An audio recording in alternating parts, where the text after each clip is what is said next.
That's right, everyone's favorite top laner is now in the jungle. Although he always has been in the jungle, Korean high elo players are playing him a little bit more often. I just made a main channel video about hidden OP junglers and thought, why not bring you, the gameplay channel aficionados, something extra?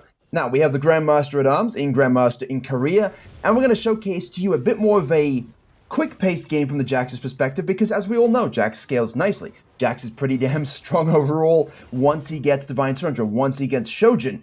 And then obviously now we've got Flexation. Do we want the Zhonya's, the Sterak's Gauge, the Frozen Heart, the Wit's End? You can have strong third item adaptation. Now, we are obviously going from the blue to the Gromp to the Wolves. We are not going to be full clearing. That is not what this champion does overall. He is way more a,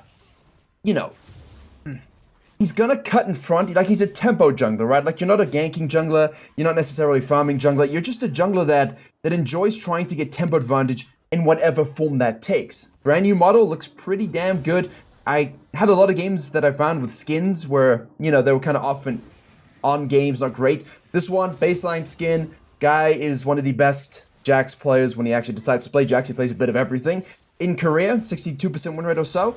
And now we've got pretty easy tracking for the Lee Sin, and obviously when you're going for the dive here on the enemy Jinx that there's no camps up, he's going to be doing a clear on that side. So Lee Sin goes for this. We will observe this as the JAX play, because now you can kind of relax, right? You're eyeing this, you're watching this, you're dragging it, you're watching that again, you see Kai'Sa grabs a kill, it's all doomed. And you just focus on your own clear, right? So in theory, while we don't want a full clear, we can do, right? I like the idea that, hey, we can do. And that's been the biggest thing about the season, Do you have to do certain things to clear on certain champions? Maybe, but you don't have to, right? There's always alternatives. There's always something else you can do, depending on the meta that you're playing in, and depending on the champion that you're playing. If you want help implementing this information into your own game, I have a free jungle improvement resource, as well as a dedicated program where we have jungle video courses, jungle coaching VOD libraries, weekly free video content seen nowhere else, as well as Q&As and patch note rundowns, as well as a private jungle Discord. And if there's one thing I'm good at, it's converting junglers to gold, to emerald, to diamond, to master plus. If you want to climb faster than anyone you know, jungle diff every game you play, click the link below or head to virkayu.gg. In this particular meta, we definitely have a bit of a hybrid. Red side quadrant or full clear are the two go-tos.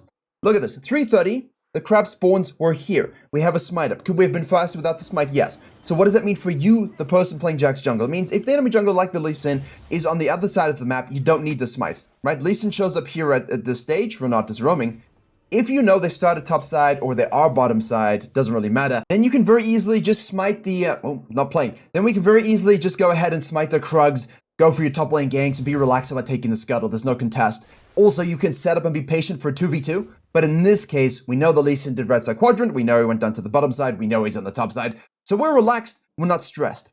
This is where the power of JAX jungle comes in, right? The flexibility. On the main channel, I covered a clear where he did a 4 camper just to get ahead of the enemy Graves, right? And then he decided, hold on a second, I can gank this lane first, and force the Graves to adjust his full clear, which is of course what he did. And now we're seeing the true power of the champion. Renata moves on down from the rooms on the top side. We can do boinky-de-boinky-de-boinkies. We have W max, obviously, the E start, then into W max, then E secondary. E has max HP damage, which is absolutely crazy. A lot of AP ratios on our spells, but our passive is attack speed. That's why we build attack speed and AD based. Beautiful and easy dive here. Counter-strike used for the guaranteed stun. Well done by everybody involved. JAX jungle thrives at finding these pockets of plays, pocket of opportunities, you know what I mean? He's not necessarily going to go toe-to-toe with certain junglers early because he doesn't have that. He is decent early, right? But he's not like the steamrolling PvP Briar kind of style champion. He needs gold. But he will take the gold in whatever form it comes, whereas the Master Yi will farm a lot more, focus more on plates and heralds. JAX will as well, but he's definitely more organic in terms of how he does it. It really does represent a balanced jungle style. And obviously with the leap strike, as you saw, map mobility, rotations, hibbity hoppities, jumping to things, brown passive, another Q, keep auto attacking, watch your cooldowns, a little high at this stage, which is why Shojin is so good. This is the biggest thing that I've noticed from all the JAX footage I've watched. He's strong at that though. He does have a long sword. And you notice the Dark Seal, the mesh eyes, again, right? This is AD, this jump, the leap strike, the jump, the leap strike. The leap strike, the jump that he has towards and things like this into champions, into enemies, into allies, this is AD scaling. The passive here, attack speed, great for AD, because every AD marker hits your attack speed. This though, AP scaling. This, AP scaling. This, AP scaling. Obviously there is AD scaling in here as well, right? Going with your bonus damages, you can see that. That's the helicopter button, right? You jump and you do damage, you gain bonus armor, magic resist based upon who you hit with that, but it also gives you a passive. So, very importantly with JAX, as we now see him sequencing upside, we're watching the Renekton and the Aatrox here. Let's just observe. Are we ganking? No, we're not. Okay, we'll go back to base. Now we've done our topside quadrant. This is great jungling. Anyway, so this is the passive of the ultimate. It just means when you have that ability, you get this every third attack, 3-hit passive basically. You get that extra magic damage, right? Every 2.5 seconds, that's what it deals. You don't have to press a button, that's what you get innately, okay? Same as Pantheon's armor penetration on the passive, right? The active is what gives you the damage, and obviously what gives you the bonus resistances. So there's a lot of AP scaling on the spells. So while you're using your spells, as Lee Sin goes ahead and snacks himself a dragon, while you're using those spells to go in and to stun and to absorb, and obviously to empower the W max, right? Low cooldown later on, especially with Shojin, all the time up, just empowers your next auto attack or empowers your next leap strike, by the way. You can use it on your leap strike as well. So if you are charging up for full maximum combo, there you go, extra damage for you. And so basically, Dark Seal, Zhonya's, we've got enough AP ratios to leverage our spells a bit, but then also focus on the attack speed aspect and the cooldown aspect of the champion. All right, good, got it, cool.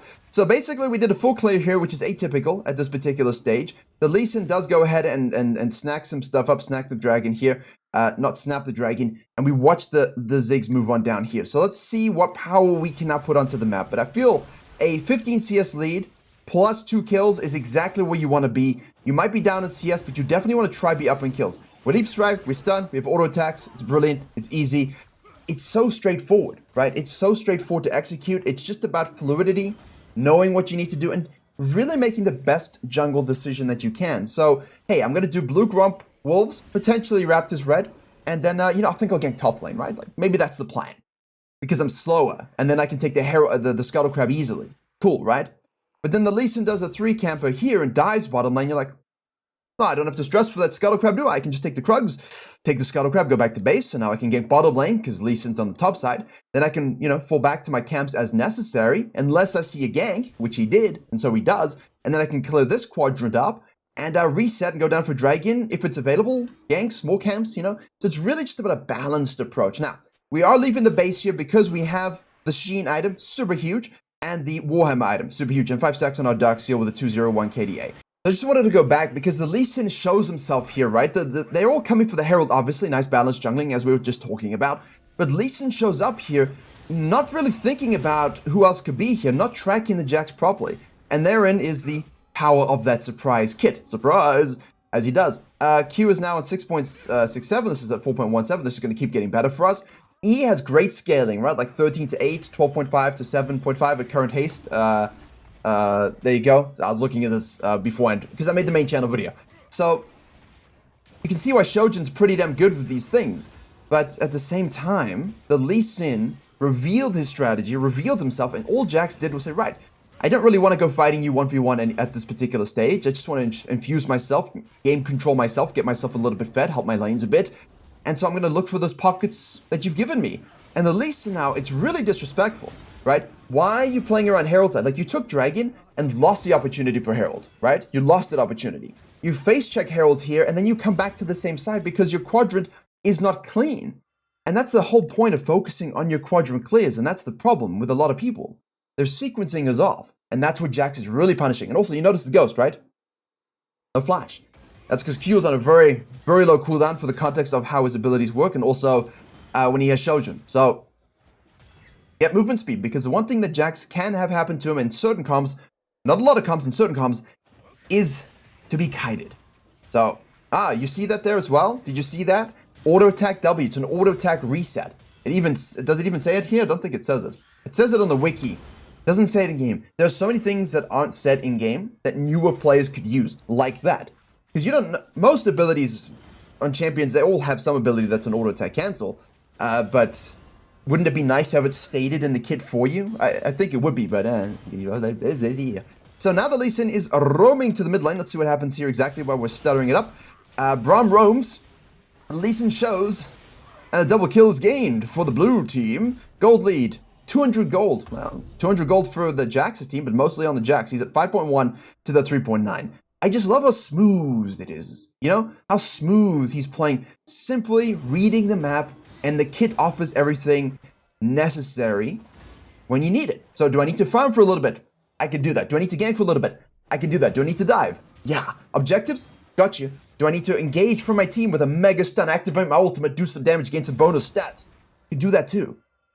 Weird, right? Like, we don't talk about this enough, I feel, because obviously we're going lethal tempo. That's way better in the jungle for you ganks, for that attack range, than in top lane where grasp is technically taken. And obviously we've seen Conqueror JAX in the past, we've seen PTA JAX in the past. There are a lot of different on-hit philosophies behind JAX. That Berserk actually saved the JAX so heavily. You see the jump, it's uncancelable. Uncancelable, you can't cancel it. So once he's pressed it, it goes through. So the flash, doesn't matter. Hits it, done, dead. Okay, in a cruel twist of fate, the replay actually froze, so we get to watch this again because I had to go and find my position. So the Berserk obviously helps us get good spacing here. Now watch the W as it's going to come through. All right, we're waiting for the leap strike. Here it is. So there's the leap strike. And now what we do is we just do it, bonk, right? Leap strike, bonk.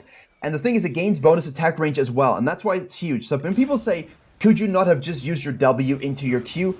Probably in that situation you could have.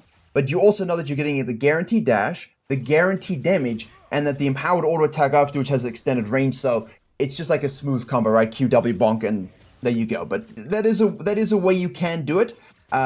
Instead of having QW, you could have just W Q'd.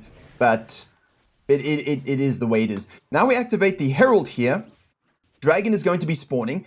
And at the moment, we now have 6.5k gold at 12 minutes. And the baseline, Virkayu baseline for carrying games 1v9, I feel like if you have 6,000 gold by 14, you should be able to control the game. Now, whether someone has more, close, it doesn't matter. It just means you are within that carry threshold. For me, that's the minimum. The minimum and the maximum is around 9,000. Like, if you have more than that, you're super fed. I mean, even now it's 6.6, and he's fed, right? So 9,014 minutes of Scenarius Master Yi, a challenger, smurfing in Cucumber below kind of energy. But hey, you find yourself in that situation, well done. And, you know, I'd like to speak to you because that's cool. So overall, I think that pretty much covers the kit pretty nicely. And, yeah, off we go. Listen, why are you trying to steal the Raptors there? Did you see that ultimate for the damage there? And it gives them the bonus resistances, obviously less, because you need to hit more champions to get more resistances, such as the Way of the World. And while that happened, the Renekton was busy killing the Aatrox, the Jinx ult misses, so we're watching this as well. We go ahead and kill the Lee Sin there with our bonus armor on one champion, of course, additional stats, as I just said. He dies, now Jax can see this, gets poked out a little bit, but we can go ahead and chase down the Crocodile. All right, no stress. Hey, a wave for me? Cool. Oh, well, I guess we'll leave it. Yeah, what am I talking about? I thought for a second, maybe this is too much of some people, you know, when you watch smurfing and things like this, or you speak to high elo people smurfing, and they're asking your advice when they're not playing as well and they should in a lower elo, and they get a bit selfish, where they just would, you know what I mean? Like, plates are up, let's shove this and get a few more plates for ourselves. I think there's a school of thought where you would do that, especially on a Jax, especially if this guy's gonna reset, because you get extra stonks here 100%, but then your top lane is definitely screwed. Although, you know, that's what I'm saying, like, that's kind of what I wanted to do, but in my mind, I'm like, it's good, you can do it, it's great, you get some plates, you get stronger, but what is your top laner's reaction gonna be? And at the end of the day, I'm always talking about playing the perfect theory or playing the person. Decide. I have had a few live coachings where people do troll, and I've had people in my game who troll, so I do understand the plight, right, of deciding how selfish should I be for my cash money gold. Hey! And then you applaud them, good job, Aatrox, and so on. But yeah, just keep that in mind. In a game with a Shen or a Malphite, or someone who TPs bottom lane or is dead for longer, by all means, catch that top wave, shove it in, get a few more plate hits if you can. Intelligently, though, intelligently. If you cannot, then a full sequence down is great at this particular stage. So those are really the two things you're looking to do at 14 to 15 minutes with no Herald, if you've already used it. Maximize your plate takeage and wave pushage, or do a full sequence when there's quiet moments, no dragons, no objectives. And now we are at 7.7 thousand, just at almost 15. Now Syndra is TPing to the top lane because we have other TPs to the top lane. Jax is actually ghosted to chase this down. We see the Lee Sin here, so we've got the counter strike into the leap strike. There we go, free stun. We can chase down the Lee Sin. We've already used our W. Look, it's up again. It's up again. 2 seconds, basically. He will die from that. We jump into the Ziggs. That satchel charge is not what the doctor ordered. And now, Miss Galask, good night to you. Give it to the Jinx. That's even better. Generous, generous Jacques. Although I'm not sure how many people would understand that one. 1.76 seconds. 1.76 seconds. Full empowerment. Every 1.76. Right. Herald is up. Aatrox in the bottom wave there. Obviously, Kai'Sa does a bit of splitting. She is now at 7.1k, which is still 500 ahead of the Jinx here. So do keep that in mind, right? Do keep in mind your teammate's goal, which is why I think he gave Jinx some of that cash money, because Fed Jinx is good for everybody, right? Fed Jinx is always good for everybody. Now we look at the map. Remember, at this particular stage, 16 to 35 to 40, like this is when you just get stronger and stronger and stronger. At 1.54 now, 4.1, 6.49, 51, like low cooldown, spammable. Hello, Croc. Can I stun you? Good night. That's always good. So what I was going to say is, at this particular stage of the game, yes, we are very much looking for the team fights, the split push, the 1v1, the 2v1. You gotta be online at this stage. But you see why I use this metric. Now, obviously, with 9,000, you can see here at 9,000, we got 2 very expensive items, obviously, in our pocket, and a Dark Seal, it's fully stacked. So we're not gonna get much stronger than this at this stage. You wanna use this power spike. You wanna use this power spike 100%. So let's see what he does. Dragon is spawning. We don't need to force it, though. I'm not too concerned about this. It's a dragon apiece. We can do a full sequence. Like, you look at this. Should I rotate? Remember, you take a little bit of Master Yi philosophy. Should I rotate to this? Can I kill people? Don't be stupid, right? Don't be stupid. We are positioning just in case we can trap. Oh, over the wall. Kicked into the middle of the team. Counter strike onto the Kai'Sa. 3 bunks. There we go. We should have it up again here very, very shortly. We leap strike to a ward. W will have extended range, but counter strike is available. There we go. Leap strikes up again, so we can go in. And now we do die for that overchase. We do die for the overchase. But as I said, that's why, you know, the champion can be kited to a certain degree. That's why we have Ghosted Smite and this Red Smite, which I do love for the slow as well. Probably just a small mechanical timing issue there with the cooldowns, but, you know, Kai'Sa's a devil to chase down. This is okay, though. We're solid. But that's your throw, right? Because if you look carefully at the game, 223 Aatrox, 062 Syndra. Why are most Syndras on the enemy team absolute smurf, 10,000 damage, 1 ball in your face?